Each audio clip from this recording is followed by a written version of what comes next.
kila mmoja atafakari kwa nafasi yake kwamba miaka 65 ambayo utakuwa umeshastaafu utaiacha Tanzania ya namna gani baada ya utekelezaji wa dira ya maendeleo 2020-2050.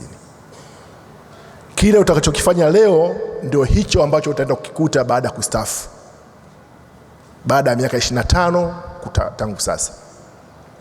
Dira imetupa vision, imetupa direction ambayo tunaweza kutengeneza mazingira yetu yakawa rafiki, mazingira yetu ya kustaafu yakawa mema, tukaitengeneza Tanzania ikawa mahali pa baraka pa kustaafia, kama leo tutafanya maamuzi ya haki, tukiongozwa na utu, hofu ya Mungu, uadilifu, uzalendo na amini.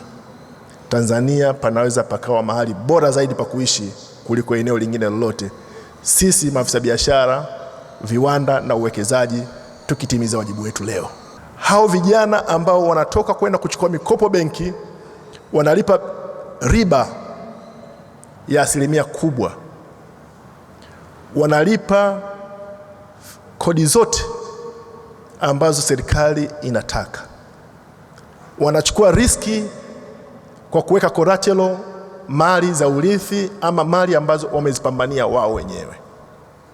Ni lazima tuangalie kwa jicho la huruma, lazima tuangalie kama ndugu, ni lazima tuangalie kama kaka, kama dada ambao wamechukua riski ambayo wewe huwezi kuichukua, na ni lazima tuwaonyeshe utu ili waone kwamba kuna serikali ambayo inawajali. Huwezi kuwa na hofu ya Mungu ambayo umuoni kama una mistreat binadamu ambayo unayemuona. Wewe kama unaogopa kuchukua mkopo kwa sababu ya riba na kushindwa kulipa, hebu fikiria yule mtu ambaye hana ajira serikalini, ameamua kuteki hiyo riski ya kufanya biashara. Ni lazima tuongozwe na mioyo ya huruma, hofu ya Mungu, utu, lakini bila kuacha weledi. Na tukifanya hivyo tutaumia na biashara ile mtu ikikosa soko. Tukifanya hivyo tutaumia kumfungia mtu biashara badala ya kumwelimisha.